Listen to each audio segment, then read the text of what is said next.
Baba Channel. So update na lang tayo today. Bali ngayon continuation tayo na dito ng CHP layering. So bali guys, tatlong patong na lang yan. Ayan. And then papatungan na natin bukas yung ating channel bar para sa ating magiging trusses. So bali binuhusan na rin kanina ito ng yung poste natin. So tatlo. Yan.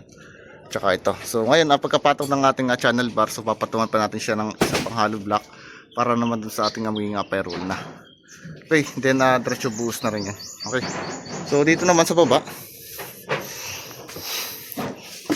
So bali continuation lang tayo rito ng CHP layering. So ito, nag-header tayo kanina para sa ating bintana at saka sa ating naging pinto. So kayo ito mga master, bali isang patong na lang to.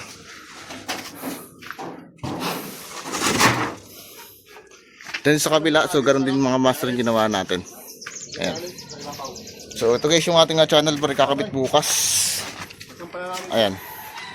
So ito, yung bali kanina pininturahan na rin natin ng epoxy primer. Ngayon ay tataas na natin sa taas. Ayan, para bukas may kasa na. Meron tayong tungtungan.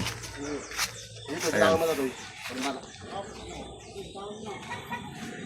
Ayan. So tataas na rin lahat para meron tayong tungtungan bukas. So ikakasa na rin yan by tomorrow.